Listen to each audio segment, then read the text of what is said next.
You hear that? Mm-hmm. That's kind of scary. Ooh, that's a little sketchy. Hey guys, welcome back to our channel. We're getting back on our 1998 Toyota Tacoma rebuilder. In the last video, we took that box off, which was a big job, but we finally got it off, so now we can get at these frame rails that are completely twisted. This truck was in a bad accident, which ended up bending up the frame rail. So hopefully in this video, we're gonna untwist this frame and get it repaired and hopefully save it. All right, so this frame rail is the main one that got hit, and it's got a certain kind of bend in it, right? When this truck got hit, it bent this frame rail up. That means it's down in the middle. So what we have to do is we're going to anchor the back of this down and on the front. And because it's sagged in the middle, we're going to be pushing up in the middle, which will force this down. Yeah, and we were going to use some equipment here to do that pushing, right? Yeah, we've got a 10-ton quarter power here that'll be able to push it pretty easily. And to keep the back end down, we've got this anchor here. We've got these tracks in the concrete. It's designed for anchoring cars. Yeah. So we've got this attachment. We just hook it into the rail. Yeah. And then we're going to put a chain over top onto the frame rail here. That'll hold it down. We've got this anchor pot. So there's a chain in here, and then we'll put a chain over this frame rail, and that'll hold the front down. So let's start by anchoring this truck down and use this equipment and see what we can do with this frame. So let's get to it.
Alright guys, take a look at this. We got this frame all set up and ready to be pulled, and it turns out we're actually not going to be pulling it, we're kind of going to be pushing it, because we figured out that this frame is a little more twisted than actually bent like we originally thought. So we have to set it up a little bit different to undo the twist instead of a bend. My dad drew a nice little diagram here that will better explain our little setup here. the situation we got right now, this corner of the frame on the back here is way too high, and this one was down.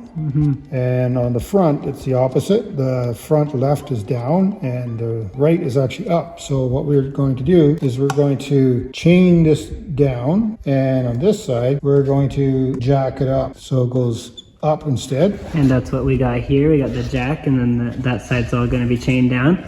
Yeah, and then on the front, exact opposite, we're going to jack this side up. Yeah, and we actually got a little bottle jack at the front left there too that we're going to be jacking that side up with. On this side too, it's going to be basically just chained down to the floor there. Yeah, and then that's how we're going to equalize the twist and hopefully square this frame up. Yeah, and we're going to have to over jack it so that it'll actually take the new shape. So it's going to take quite a bit of force. All right, let's try that out.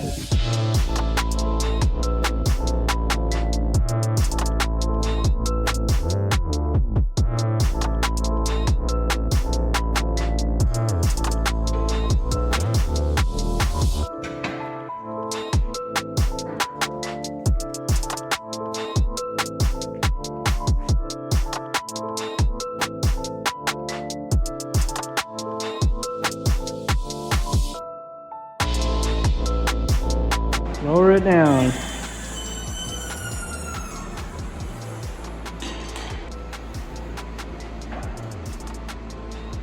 Let's see what it's at now. 7.5. Wow. Wow. 36 5/8. So we've got just over 3/4 of an inch to go. All right, guys, check this out right here.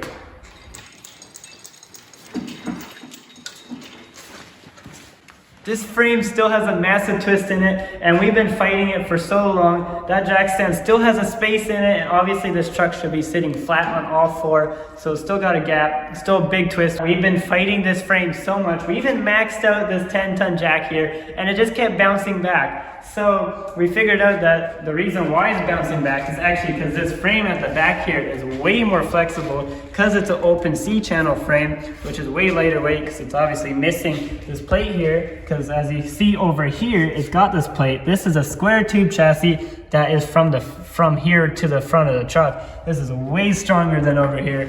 So basically the back was just absorbing all our bending and it just was not taking form. So we're actually gonna need to end up moving all of this jack equipment to the front more strong section over here, and be moving all our holding down equipment, all our chains to closer to the front as well. So let's go move some equipment and try it out again.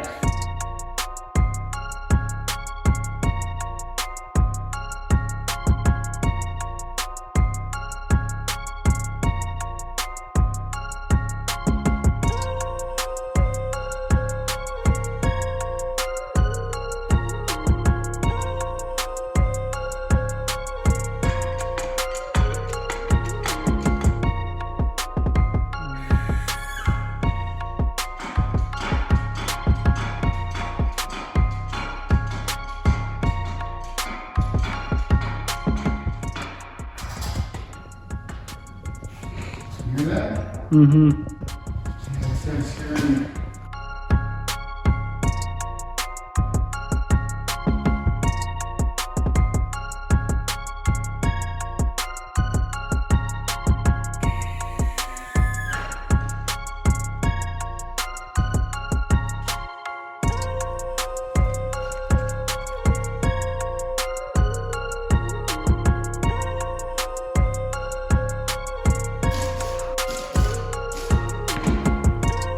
Alright guys, we got most of the twists out, but our problems aren't done yet because now we have to do a side pull in this direction because this truck got hit in an accident in that direction, and that sent a lot of force into this main spring mount here, which actually ended up kind of pushing in this frame rail, and it's definitely bent, and we can actually show you how bent it is. Definitely a gap right here. Look how tight it is here, and then look how big of a gap there is here. So we know there's definitely a bow in this frame rail here. Let's go compare it to the other side. So this side here, of course, got pushed out, as you can tell, because this thing has a massive rock in it.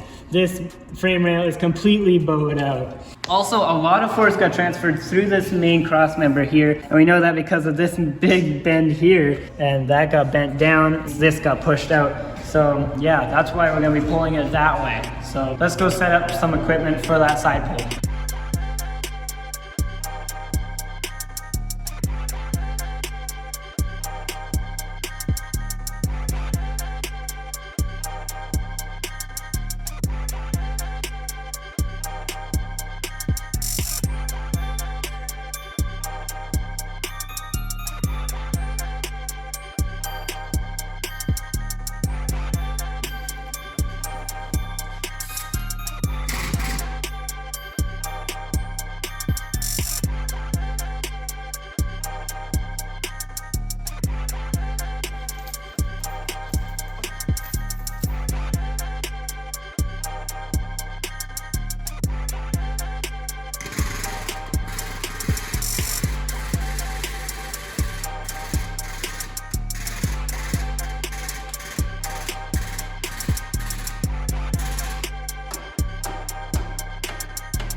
Alright guys, we got this frame all nice and straightened out. All the bends they used to have in it are all gone. Where you put the straight edge on it, perfectly straight. Also, this main cross member that was bent here is now all straight and flat on the top, which is perfect. We thought we had it good, but we actually measured it again, and it turns out this frame actually has a diamond shape to it, which is basically because this one frame rail is actually further than the other.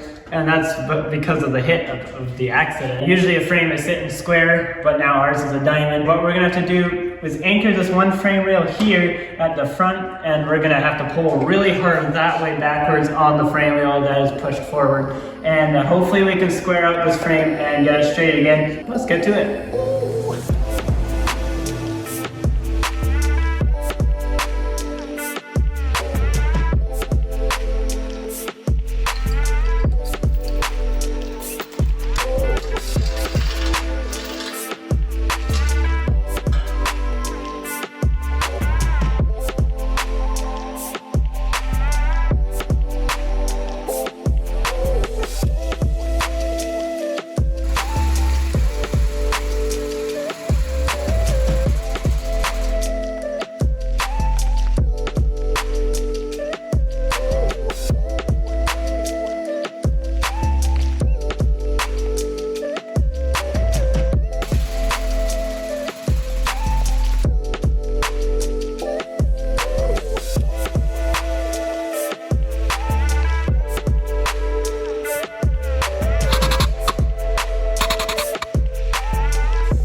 Alright guys, we had a lot of things wrong with this frame. We had a massive twist, we had sway, and we also had a diamond. And now that is all fixed. We got that twist untwisted and now it's straight. We even had that sway from the side impact that we got out by just pulling sideways.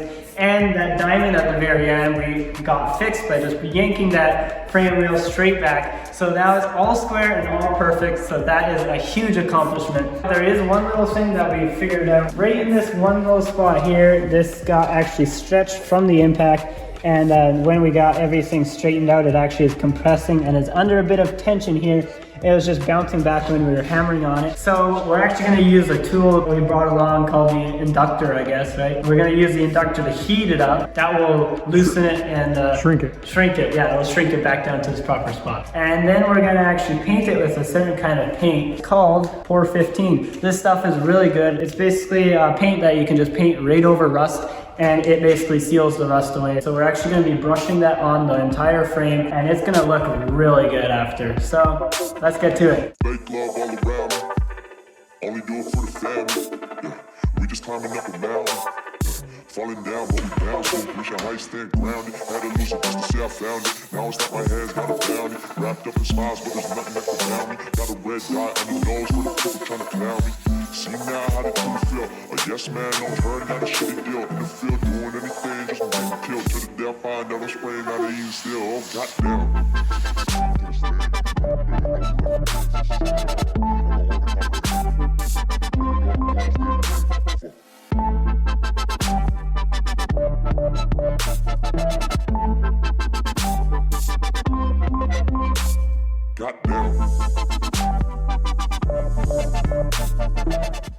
Wow guys, this frame turned out amazing. We got that all painted. It actually went a lot faster than we thought, and that black turned out amazing. It's a nice dark glossy black, and it should seal away all the rust for a long time. As for this diff is definitely bent from the accident. What's special about it is that it's actually a limited slip differential. As you can see, both tires are spinning in the same direction. Usually most cars have what's called an open diff, and that means both tires are spinning in opposite direction. I don't know which way my fingers are. Yeah, so anyway, that's why this diff is desirable. So we're gonna try find a diff that will actually work with this. So we're still looking around and waiting to see what we can find. We also got some new springs and shocks on order. So we're gonna be waiting a bit for that. So that's why this Tacoma project might be put on hold for a little bit. So in the meantime, we got a new project over here. Not really new, because it's actually an old project we've been putting on hold. This is a 2005 Toyota Celica. We've kind of started it a while ago, but obviously we stopped a long time ago. So we gotta get this thing finished and out of here because it's taking up a lot of space in our shop. So subscribe, stay notified for next episode, and I'll see you guys then. See ya.